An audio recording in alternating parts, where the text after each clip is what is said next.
La minute de la vérité tous les matins avec Patrick Nzoué.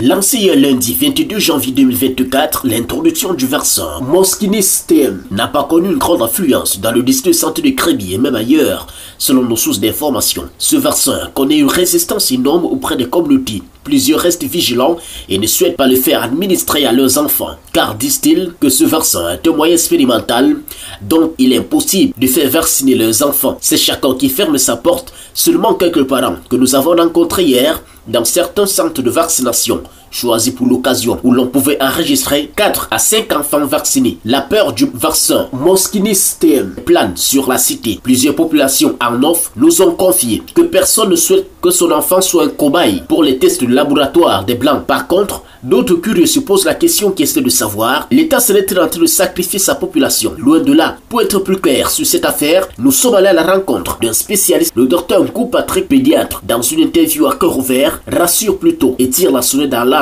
pour les parents qui se fient encore aux polémiques. La vaccination a fait ses preuves dans notre pays, dans le monde. C'est un fait, on ne peut l'enlever à personne. C'est un acquis. La vaccination a fait ses preuves avec la rougeole parce que au Cameroun, dans les années 60, on ne donnait pas un nom à un enfant tant qu'il n'avait pas fait la rougeole. Ça n'allait de rien, mais ça dit tout. L'acte de naissance n'était pas un élément pour dire que l'enfant vivait. C'est quand l'enfant a traversé.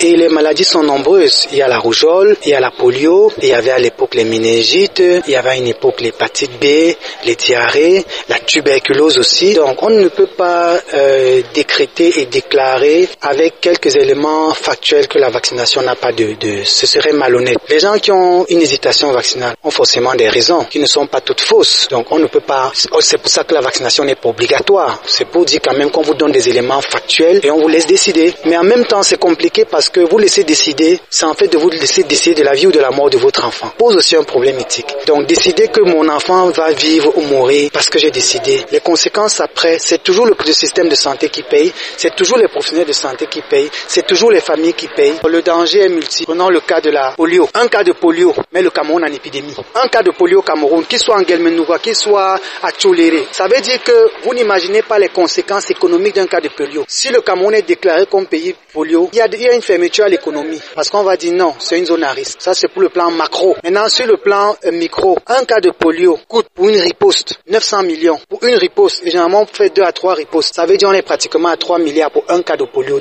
au Cameroun. Maintenant, un cas de polio expose des centaines et des dizaines d'enfants. Un cas de polio met à mal 50 ans, 60 ans d'efforts qui ont été faits par le Cameroun et le monde entier pour la vaccination. Donc les enjeux sont très importants. Les enjeux vont au-delà du Camerounais lambda qui se dit moi c'est mon enfant. Non, ce n'est pas votre enfant, c'est l'enfant du Cameroun. Ça va bien au-delà de la considération. Exposer les enfants des autres, on n'est pas encore au stade où on peut être poursuivi pour ça, mais c'est un peu criminel d'exposer les enfants aux autres.